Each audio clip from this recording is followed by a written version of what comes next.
On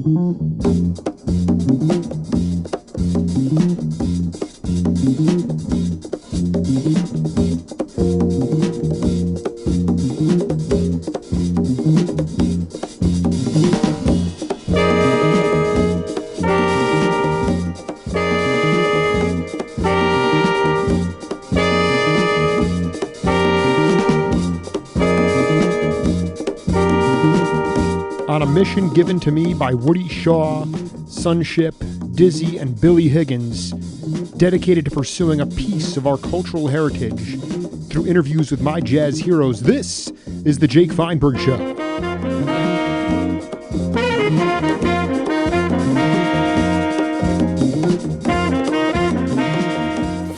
Folks, welcome to a special edition of The Jake Feinberg Show. My guest today is a stalwart of the Southern California music scene. He has been an accompanist and an advocate for pure jazz music for over 50 years. This has occurred because of his unique sound and an ability to color in tunes both new and old. His generation followed in the footsteps of the Titans and had access to these role models not through YouTube or entourages, but through the bandstand. Places to play, like the Gas House in Venice Beach, the Lighthouse in Hermosa Beach. My guest was also a house member at Shelley's Manhole from 67 to 72. He currently resides in Portland, Oregon, teaching, performing, and touring with various bands. It's an honor to welcome John Gross to the Jake Feinberg Show. Hi, Jake. Thanks for those kind words. It's no problem. There's a lot more there. I wanted to ask you, do you get a chance to jam with Dick Burke up there? Yes, on occasion we do. And we work together up here too. Talk about your relationship musically with Dick, and personally. He was one of my earliest fans, and really great cat. And you guys both figured out that in order to stay sane, you had to move to the Pacific Northwest, which in my travels there just seems to be a little bit more progressive than the rest of the country. Well, perhaps. I live in the People's Republic of Portland, which is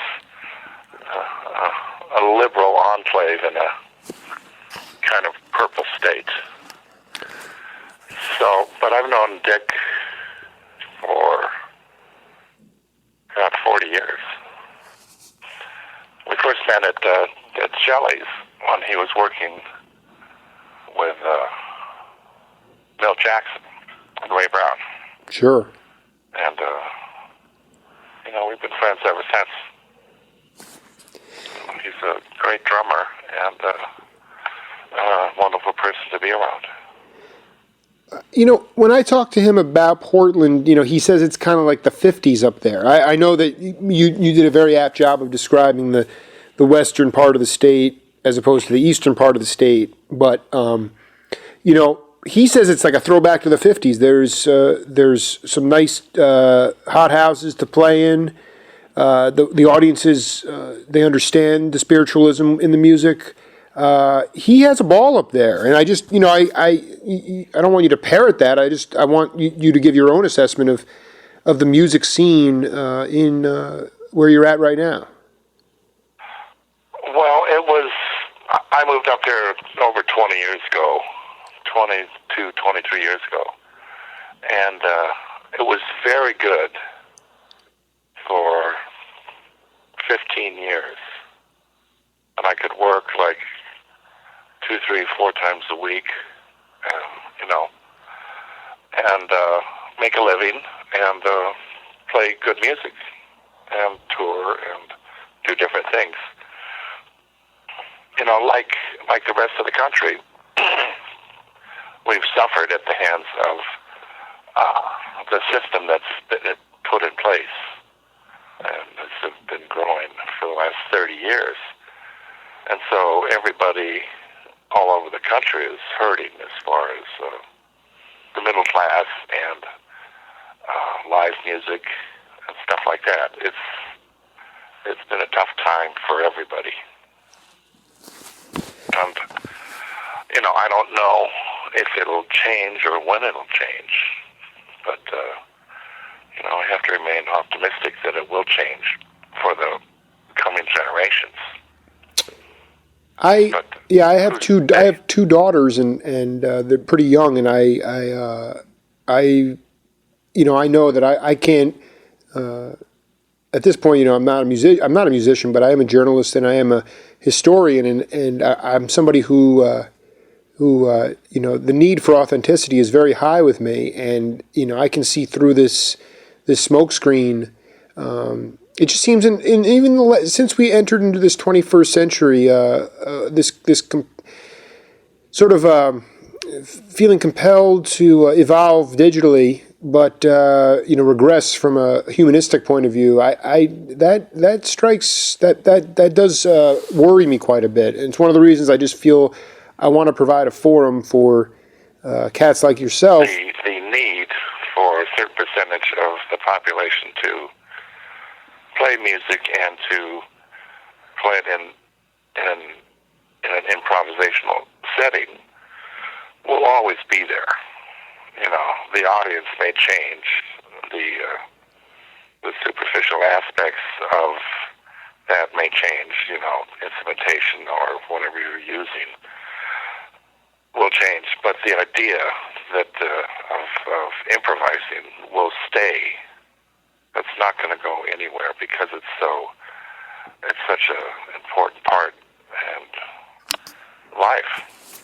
Looking back on the opportunities that you had at such a young age to basically determine in your life that you were going to you didn't need academia. When I talked to Lou Tabak, and it was one of the most classic conversations because I was coming off promoting a concert in Leimert Park in California, and I just come back and I was talking to him, and I opened up the conversation talking about the music schools, and he just came right out and said, I'm not a big fan of academia. And I'm not trying to bash academia, but what I'm trying to say is you at 16 left academia to go on the road, to get real experiential learning. Harry James, Billy Eckstein, eventually Lionel Hampton, Kenton, Herman. That's what we did. Right. Everybody did. And see, that to me is where people ultimately cultivate and truly grow. You don't grow in the classroom, and if you don't have places that you can play in, or you have to pay to play, then you have a real that's what worries me about improvisation, because I think that you get improvisation on the bandstand. But if you don't have the opportunity to get out there multiple times a week, or you're down to a couple times a month, it's gonna hurt that self-expression. Well, everything is political, and so as what Tip O'Neill said, all politics is local. It's like everything's connected. There's not anything that's not connected to everything else, and so when the social system changes, when the goals of society are changed because of propaganda, right? Then it changes for everyone. But the fact of the matter is that if you have that desire to play, then you'll find a way. And the youngsters nowadays are finding a way to play. Good. Good. And they're just doing it just like we did it because they have to, because they can't think of anything else more important to do or anything else they want to do. So, right. No, I just it's always going to be, it's just going to be that way. Can you talk about? I think we've done enough on this. I think we've covered it. Can you talk a little bit about the leadership when you were 16, 17, 18 years old? What were these leadership qualities, the intrinsic qualities that guys like Stan Kenton and Lionel Hampton and Harry James instilled in you that have stayed with you today, and that you try to pass on to the younger generation? Well, all of the people that I admired as a youngster didn't talk about it. They just did it. Yeah. I remember working with Harry, and he said very little to me or anybody else on the band, except his friends who had been on the band for many years. But all he did was play perfectly every night, as long as I was on the band. It was remarkable. He just played, and everything he played was exactly what he intended. So that was remarkable. And all the other leaders I've ever worked for that I admired, they just played. They showed you by doing what they were doing. There's no big talk about it. And occasionally they make suggestions, but rarely. It's called leading by example. And what did that teach you? I guess what I'm saying is, how did it help your self-confidence? Because the younger generations, we rely much more on positive feedback, verbal feedback. You were having different, if it was unspoken, it meant you were doing fine. I've had people, leaders, make suggestions, or people especially when I was young, would say, well, if you're going to try and play that tune, you really ought to learn it. Things like that. Mm-hmm. But that was very rare. I was always treated very kindly, and, there was no bullshit there. If somebody would say, you should learn that tune, they were saying that because I should learn that tune. Right. And Shelley told me one time, he said, I believe you know what you're doing, but on occasion, let us know where you are in the song. Okay. Yeah. And that was very apt, and I did that. So I would refer back to the tune more, and that proved to be very useful. Right. It's by and large, the older players that I played with were nothing but supportive and kind. And that's how I try to be when I work with younger players now. So, it's. Do you find that that you can communicate with younger players the way those guys communicated with you as effectively? Because, yes. Yeah. Yeah. And when they ask questions, I give them as good an answer as I can. And if I don't know the answer, I'll just say I don't know. Or it's up to you. I remember talking with Bill Evans one time. I got to know him because he was in and out of Shelley's a lot, because he was touring a lot. And I kept bugging him about how did he do this and how did he do that, and what was he doing at this particular point, and all that kind of stuff, because I was young and wanted to know. And he finally said, look, I can tell you everything about how I play, and you can play, like me, but I think it's best that you find your own way. Being at Shelley's club, and it doesn't matter who was coming in there, Miles, Coltrane, Sonny Rollins, and the list goes, Muddy Waters. Yeah. Muddy Waters was coming to Shelley's Manhole. Oh, yeah. That to me is just the most, see, and that's what I get off. I guess my point is, you had opportunities to be around all different types of players, and I would like you to take me back into that time period the best you can, because I love the cross-fertilization of music that was happening.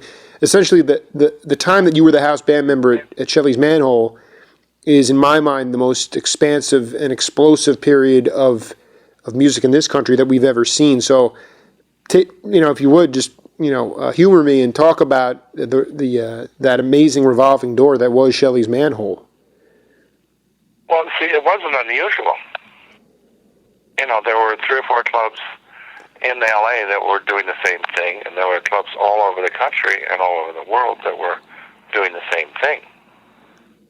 So it wasn't like anything extraordinary. It was just what was at the time.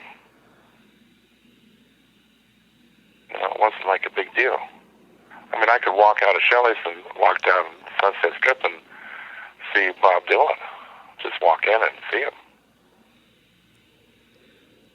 You know, or Frank Zappa, or, you know, any of the more popular acts. Like, because I was working at one club, there was a policy, you know, that you could just walk in the club and you didn't have to pay. It was just a respect thing. So I could hear anything. And I heard 10 Wheel Drive with the Becker Brothers, you know, when they were out. Right. That was very interesting. That was great, matter of fact. You know, it's the way the scene was. It was, people were out and about. People were living a communal life, a social life. And it was very reasonable. I mean, when I went to see Coltrane at Shelley's, it was like $6 or something like that. Which was a lot of money then, but, you know, you could scrape it together. The social contract was very, very different. And it's not just about, people can say, yeah, Reagan came in 1980 and fundamentally changed everything, but when did you start to notice this social contract, especially in the music industry or the where you were living? When did you start to see it dissipate? I mean, it became very. It really did start with Reagan. You know, and it started with Reagan in California in the 1970s when he was governor. Explain that, please. Well, he started his attack. You know, first there was Proposition 13, and then there was the attack on the university system in California, instituted by Reagan and Hayakawa. You know, they started chipping away at the university system, and that was when all this crap started. And you could see it then. And then when he became president, the whole tenor of the conversation changed. You know, it was no longer, we're in this together. It was, I want mine, and I want yours too. The whole mood changed from the top down. You know. Why did people become so hedonistic? Where was that obsession with basically, why the cutthroat mentality? Where did that come from? Were people resentful of those? I mean, you go back to the universities.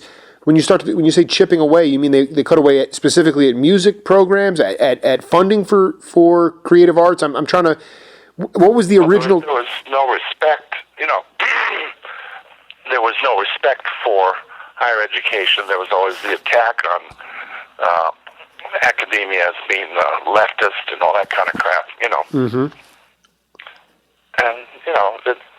You can even go further back to Nixon and the Red Scare and all that kind of crap. There's a certain thread of that kind of wrong thinking that runs through this country, going a long ways back, further than I even know, I'm sure. You know, I mean, I read and all that, but there are people smarter than me that could explain it better than I can. It's just that I noticed a centralization and an elimination of all the small independent record companies starting in the 80s. And then immediately when that happened, sales dropped. You know, and then the control of local radio stations. You know, now there's just a few companies that control all the radio stations in the country, with the exception, of course, of, some community-supported radio stations. But it's something that happened so a few people could make more money. You know, they call it the economy of scale, but it's just like trust. You know, and what we need is a trust buster, and we don't have one. Right. It's similar to Teddy Roosevelt when he broke up the banks about 100 years ago. Yeah, and the railroads and the oil companies and all that. But now they're back in power again, and they have more power than ever, and they're grasping for everything, and they don't have enough money, so they want more, and that means they want our money, my money, and yours. And why do they feel they're entitled to that money? Well, that's a good question. It has to do with a mental illness. You know, they're mentally ill. Yes. You know, and that's the kindest way I can put it, is that they're mentally ill or they're evil. And I prefer to think they're mentally ill. And there's no hope for them because they're convinced that they're superior to everyone else, and therefore they should have their own way. Period. You know, and it's the same way the Rockefellers and the Carnegies and, you know, the Morgans felt back then. They have the money so they can make the rules. And now they have almost all the money, and now they've changed the game. You know, there's a very good program on OPB this week about, you know, 740 Park Avenue, where more billionaires live than anywhere else, and about the people in it, and about how they think. They're convinced that they're right and that they should be able to control everything forever. Yeah, you look no farther than the recent Mitt Romney call to his donors and the idea that the gifts and the handouts won the election. I think they're the ultimate class warfare revelers, because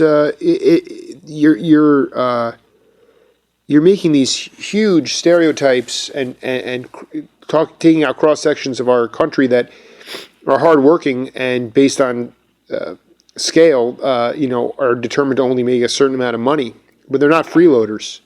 And I don't know any freeloaders. I know a lot of poor people, but I don't know any freeloaders. Yeah, and I don't know any. Yeah, and the only freeloaders I know are the ones that are, you know, collecting interest and doing nothing except partying. You know, Portland's big on that because there's no sales tax, so they get a lot of trustafarians here. Yes, a lot of trustafarians who don't do anything except pay 50% interest taxes on, you know, their earnings, whereas the average person pays twice as much. But when you dumb down the educational system, when you diminish the idea that making your own decisions and being kind of smart is a bad thing, you know, when you make everybody stupid, then you can institute a program like this. You know, it's not like it just happened. This was a plan.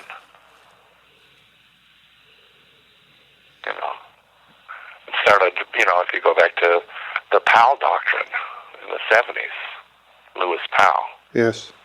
You know, and something called the two Santa Claus theory, you know, which is very interesting.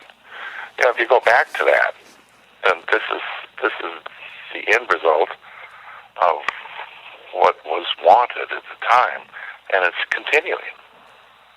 They've fixed all the rules, so they make all the money. All the gains in the last 10 years have been, 93% of that has gone to the top 2% of all the money made. So they're starving the middle class because we've still got a little bit of money left. And see, that goes back to the point of that's happening, and so people are saying, well, they're taking music out of schools, but I can't do anything about that. So Johnny won't get any music lessons. There's less community support for that because everybody's scuffling so hard to keep a roof over their heads. I mean, people are working longer hours than they ever did. They have less vacation time than they ever did, and no sick time. You know, Right. And so that does trickle down to the performance community, because the middle class has less money to spend on having fun. A sobering conversation with tenor saxophonist John Gross here on the Jake Feinberg Show. We're going to pivot out of this, John, and harken back to a time, a recording session here, and I want you to take a listen to this, and we'll come back and talk about it, okay? Oh, no, you're going to torture me. You knew you weren't going to get out of this. But see, instead of cable TV, I've cut our cable. We have a small black and white television, and we sit around, and I read, and I show my daughters the pictures and the liner notes and the people that made up, who were just as, the journalists and the producers of albums that we just heard. Do you know what album that's on? Of course. Do tell. Mankind. Mankind. Yeah. Of course, I remember everything about that. Can you tell me about that set? Because you have no idea. I interviewed Mike Wofford, and I played that track, which was known as Mask. And for some reason, it was so strange. It cut off on... it didn't make it out of the actual recording, and now I get a chance. That's why I played his solo first. But I look at this session. Shelly Mann's got his entire shirt open. Everybody's, there's a couple of beers hanging around. People, just take me into that session and just tell me about just the, how, tell me about Mankind. Well, we did it at the record plant in L.A., which was a famous recording studio. A lot of hits were, a lot of big records made there. And so we were booked for 3 days, so Shelley said. And so he said, well, we're going to spend the first day and we're just going to run over everything. And then we're going to go back in the next 2 days and record everything. And so we did that. Except after the first day, he said, well, we're done. Thank you. What was his, why did he do that? Well, I mean, I'm partially responsible for that because the first record we made, I kept wanting to do extra cuts, because it wasn't good enough. Right. So, and that kind of, he didn't, I've learned, that record helped me learn that the first or second take is the best and you shouldn't do anymore. Okay, so, you should only do a second take if there's some, obvious mistakes. Ah. So we recorded everything, and he said that was it. But, there were beers there because I was having a beer. And the people were too. And it was, then it turned out well, so his thinking was good. I mean, to me, it looks like one of the most. I love the idea of going around and just taking photos of you guys while you were like in this improvisational mood. It strikes me as just an amazing experience, and I'm sorry that just for the audience's sake, are you talking about Alive in London? But that was a live record. No, there was the one before that. And what was that called? Outside. I'm going to need to investigate that one. So on that one, you were insistent on doing multiple takes, and well, I always wanted to do one more, and he would say no, but because I wanted to be better. Right. But in my experience since then, I found out that the best take is the first, usually. And why is that? Because you're playing it for the first time that day. And then any take, usually the second take is good too if there was a mistake made and, that couldn't be rectified. Then the second take. But I wouldn't, I've never done any recording where there's, by myself, on my own hook, where we did more than 2 takes. Usually 1. Because you start to, you've played what you thought was the best stuff on the first take, and then you're starting to think, well, I can't play that again, so I got to go somewhere else. And sometimes you'll lose sight of the song, or you lose sight of what sounds best on the song. Whereas on the first time, it's all new, and you're just reacting. I mean, it's new for that day, so you're playing it for the first time that day, and you've forgotten what you did the last time. So it's fresh. I mean, the record I did with Frischberg and Charlie Doggett, I think every take, is the first take. And it sounds like it. It's a little ragged maybe in spots, but it sounds good. That's a nice record. I wanted to ask you a little bit about, I mean, the reason that it would make sense to go over that material first is because this is not your standard album. What were the ideas that Shelley what did he want to do exactly?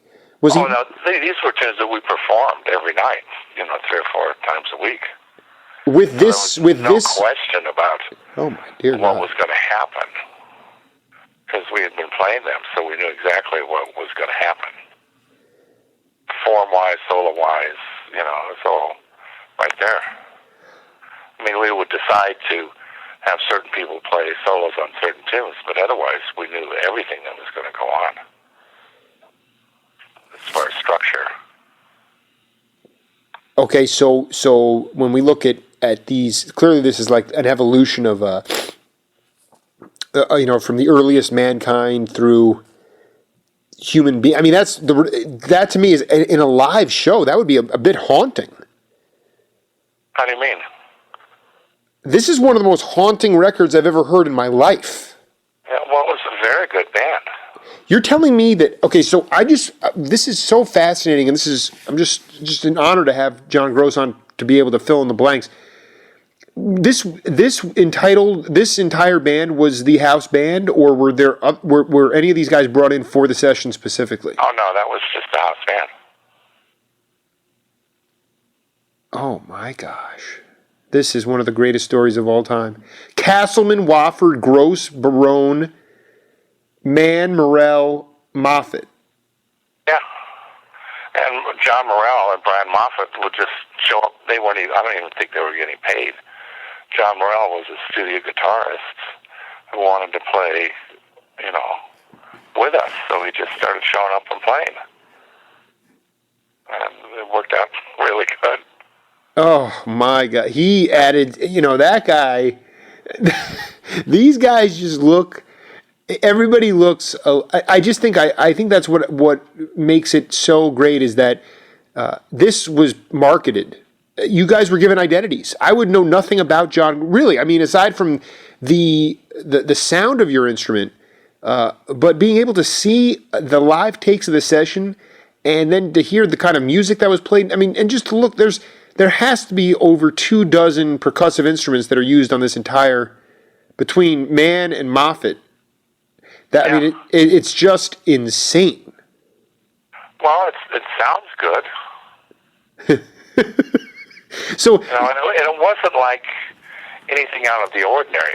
Everybody else, well, actually, Shelley's band was one of the first bands to incorporate both guitar and keyboard and electric bass at the same time.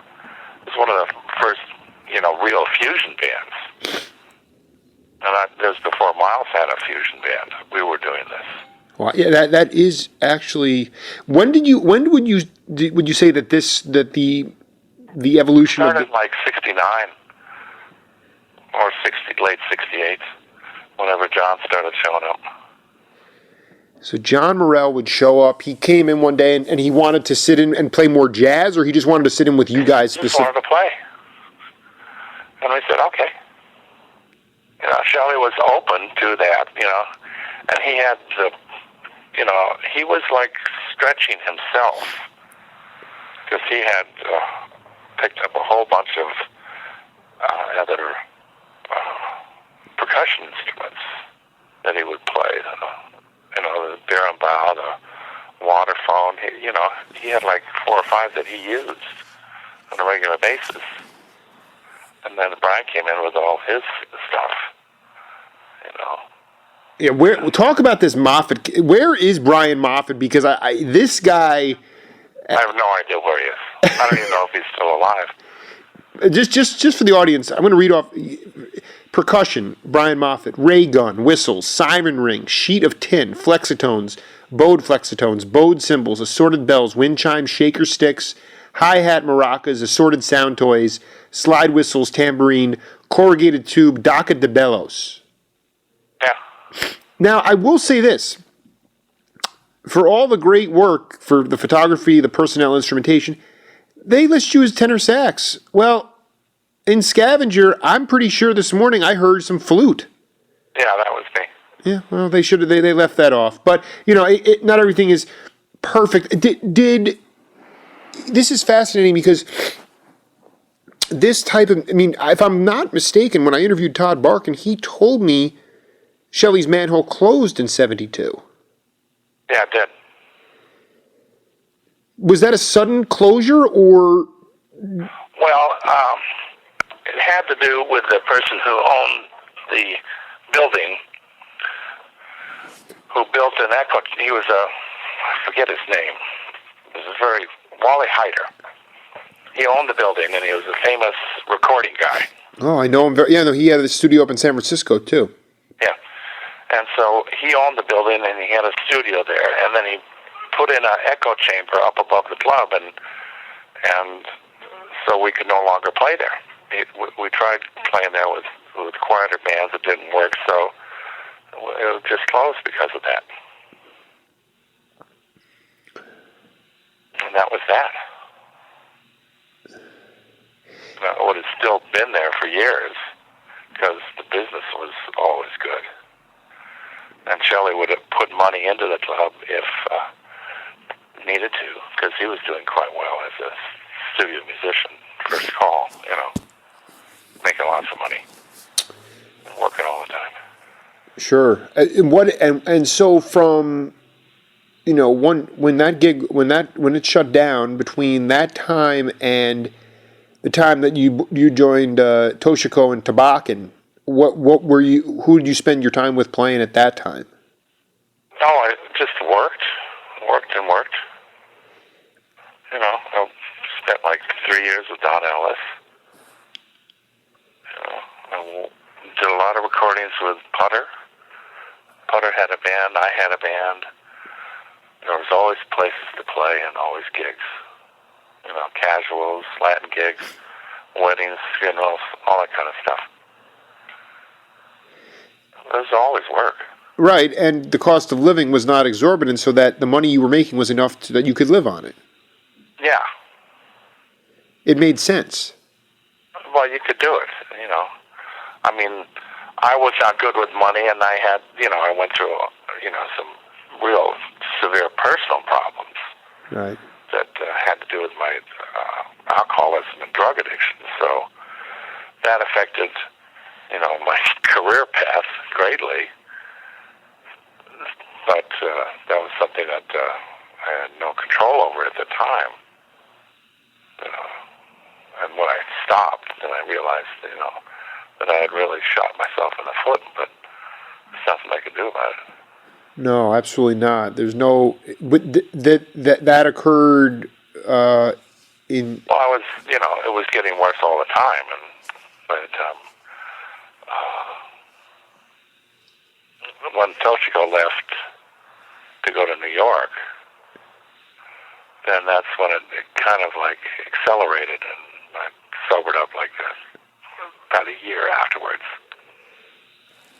And you did that cold turkey, or were there people that helped you in cleaning up? Well, I mean, I didn't go into a treatment facility or anything like that, but I had a lot of help.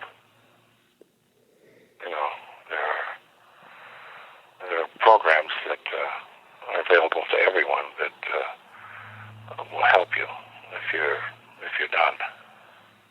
Yeah, I'm talking about from the Brotherhood of Musicians. If people saw you and they knew you were hurting and that they really helped you, you know, it's just like Jerry Garcia. You know, there were interventions with the Grateful Dead. You know, where they would say, Jerry, you know, you're scaring us. You gotta back off a little bit. And maybe he would for a little while, but you know, you said when Toshiko left, you sobered up quick after that. It sounded like that was sort of a catalyst of some sort. No, it really wasn't. It was just that the disease had taken its toll, and you know, I was at a point to where I was done. Right. Early, like late '82. You know, it was over. I just, you know, it was, you know, the disease either, you know, it either kills you or you stop. And with Jerry, it killed him. And I was lucky enough to stop and recover.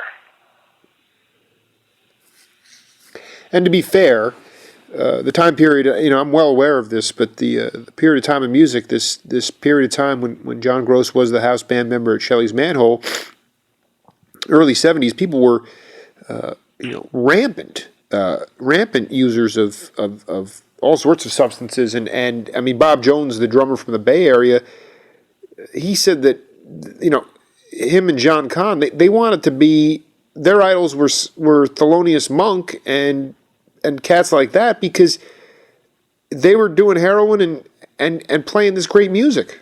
And that's what they aspired to do. So as a result, a generation of musicians wanted to be like that. Yeah, but there were so many musicians who did a lot of heroin and didn't play worth shit.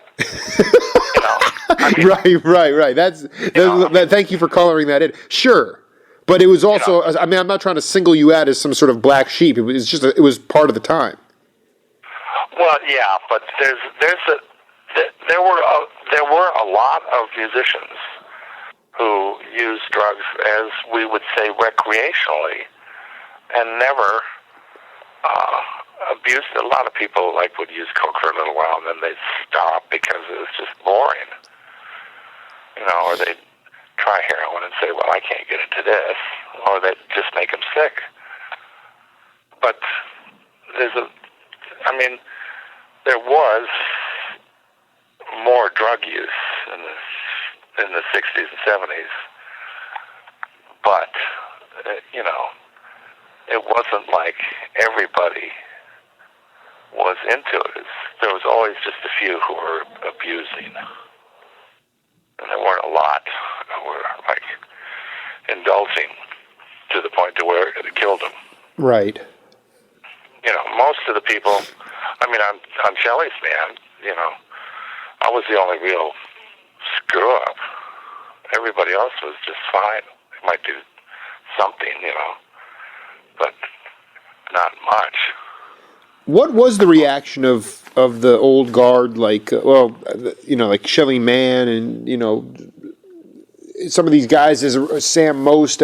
I mean, I guess, yeah, it wasn't like it was right out in the open, but when drugs, when LSD and when cocaine, harder drugs came into the scene, how did they deal with it? Were they wary of these substances, or would they partake in it themselves?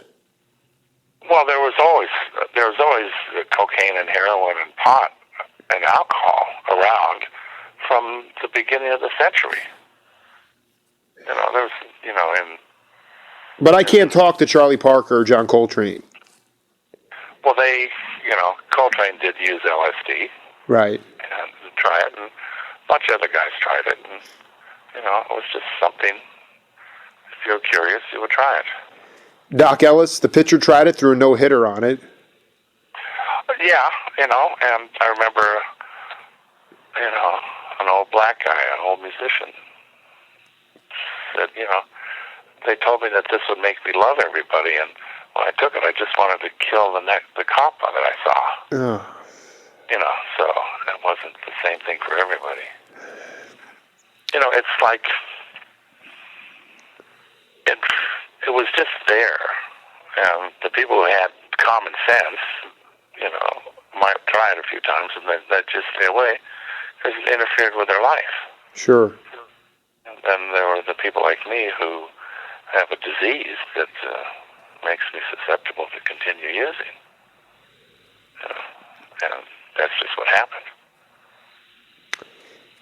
I mean, I took that first drink and I tried all those things, but I had no idea what I was dealing with as far as the disease of drug addiction and alcoholism. I had no idea. And then people would say I needed to stop, and I would say, by that time I was deep into denial. It's a very frightening place to be. Oh. And it's still a problem in this country, as it is in many other countries. I think everybody has their demons that they're fighting in one way, shape, or form. Some of it plays out with substance abuse. You were referring to the reactionary portion of this country that they have a mental illness, and I'm wondering if the mental illness is the mental illness clouding their ability to understand humanity, or is their mental illness the belief that they actually think that that we are slouching towards Gomorrah and that we need to go over the edge and actually blow up earlier than we should? I think the latter is true. You think the latter is true? This is really fascinating stuff. Okay, so give me your thesis on it. Because my experience with the disease of alcoholism and drug abuse is that it's so powerful it takes over your whole being. And I think being greedy and having this disease, or you can call it narcissistic personality disorder, you can call it whatever you want, antisocial personality disorder, whatever it is. I think it's so powerful, and you're so convinced that you're right, that they believe it. Yeah, because that's fanaticism. That's insane. Yeah. That's the way I feel. I'm a pretty sensitive cat, and I gather that, that's what I am trying to fend off myself, is just this sort of locking up. Who said that the other day? Bill Payne, the keyboardist from Little Feat, who I interviewed. Society's locking up. Locking up because of this sort of slow descent into madness. Yeah, well, it's an illness. It's a mental illness, and it's a character defect to be greedy to the point to where you harm others. That's a defect of character. And what seriously? But you just it's interesting because you talk about, you get into that point with your drug addictions, alcohol addictions, where you get to the denial phase, which is a very dangerous place to be. And maybe that's where they are, is in denial, because they're clearly on the wrong side of history on every single one of these issues, every single one. And then how do you reconcile that? You're obviously just going to continue to go in the extreme, in the wrong direction. They're not going to cease and desist. They're not going to go seek help for it. That would be considered freeloading or mooching or being weak, and that lack of even curiosity towards introspection is just the extreme of fanaticism. Yeah, and so. But it's no more fanatical than the wild tenor battles between Gross and Toshiko's husband Lou Tabakin. When did you first meet Lou, and talk about what those guys meant with the jam and the Ascent labels, what they tried. I mean, because there was no money, but they put together some really hot big band music when you were with them. And so talk about how you met those guys. Well, I was just sitting at home, Yeah. just going about my life, and then Lou called and said, "Would you like to join the band?" He said, "This is Lou Tabakin. I've never." Was leaving. What's that? Because the other tenor player was leaving. Okay. And so he said, "Would you like to join the band?" And I said, "Sure." I mean, that was a no-brainer to me. He seemed a little surprised. But I didn't. I thought, sure, why not? I love playing in big bands. I've done it all my life. And that was a particularly good band. It was very good. As good as any band at the time. So I joined the band. And then that was that. He was surprised that you wanted to be in the band? I think he was a little surprised that I said yes. Oh, what is that about? So he was sort of he thought that maybe you wouldn't be up for it, or you'd be too insecure. What? That's interesting. No, I don't think too insecure. I don't know what he thought. He seemed a little surprised. How extensive? Maybe it was the demands of the band itself, and that you had other work that was paying you well, so that you may. No, I don't know. This has been a common theme throughout the John Gross interview. What he's taught me about his mentors or his friends, colleagues. The less said, the better, right? Yeah, I just said yes, and then he said, "Well, come to this gig," and so you can. So I went and played a job with him, and then he said, "Now on this tune we played together," and I said, "Okay." It was "Hello, Mr. Ting," and it was like supposedly a tenor battle. So we did that. That was fun, and we kept doing it. Forever. Well, it was fun. Yeah, well, I mean, you perfect segue into our next musical interlude here with John Gross. Take a listen.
Yeah, I just figured we'd play it out till the end.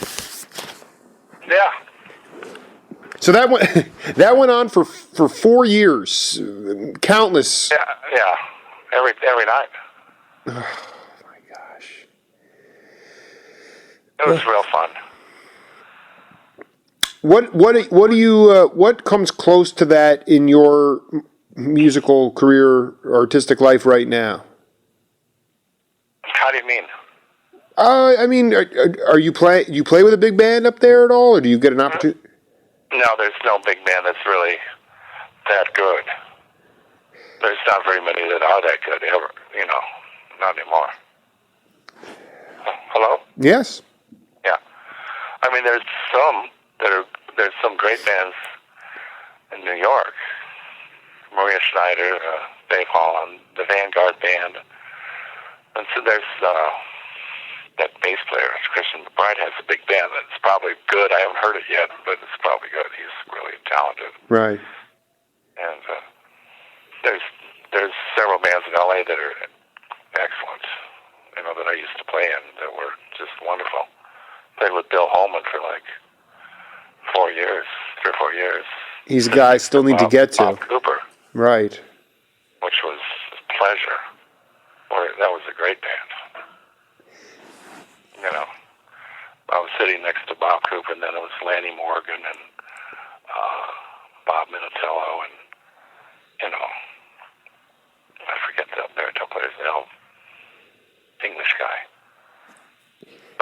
band was just fabulous. And, I played with Toshiko's band, and I played with Gerald Wilson, and several other bands that aren't well known that were just as good as those bands.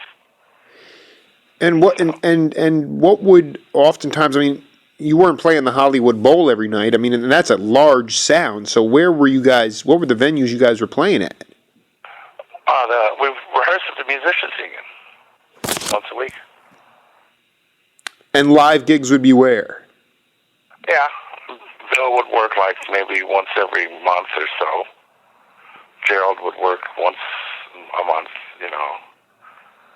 Toshiko, we'd rehearse every week, but sometimes we just wouldn't have any gigs for a while because it's hard to work a big band.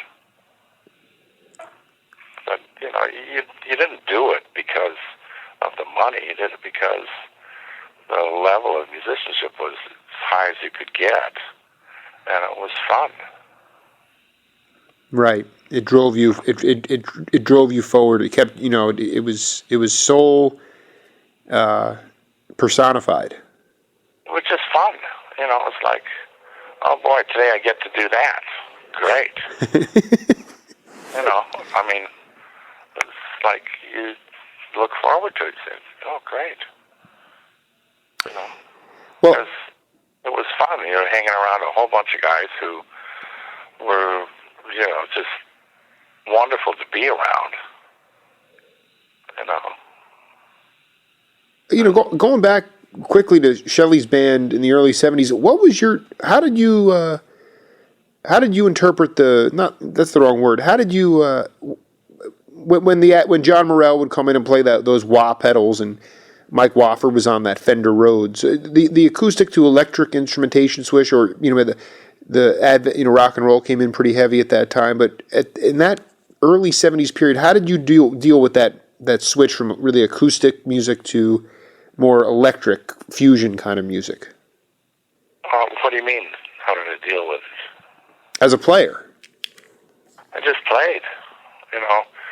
You adapt without thinking about it. It's only in retrospect that you can see, well, yeah, I did that so I could be heard better, Right, but with those new sounds being incorporated into traditional band settings, it didn't have an effect on you. Well, it's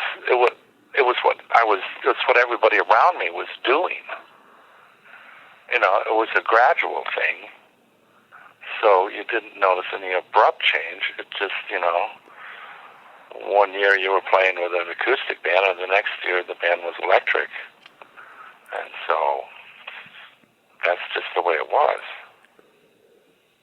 It was interesting.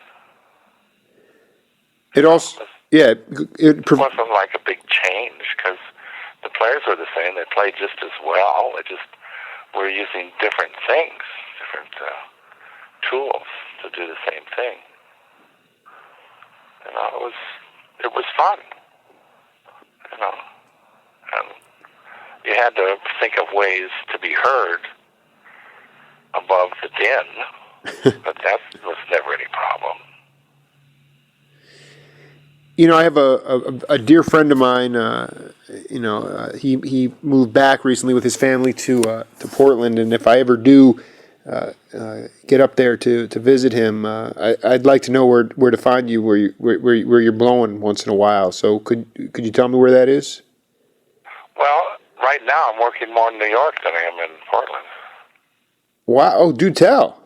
I went back there in November and worked like 4 jobs with different bands, and now I'm going back in late January, early February.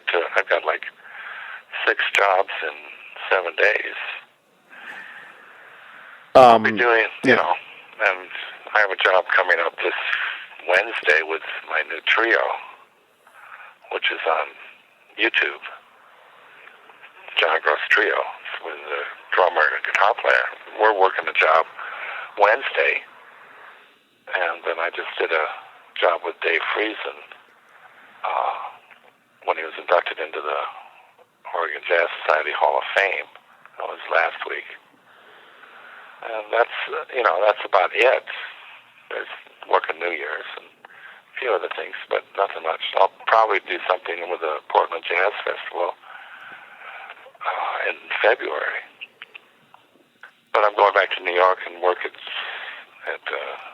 Downtown Music Gallery, I-Beam, Rose, I think it's Rosemary's, and Smalls, and I got a job at Whole Foods in New Jersey, and then a job at the Jewish Museum with different bands. Yeah, no, I mean, you have. Please tell me what bands they're in, man. You're being very guarded about it.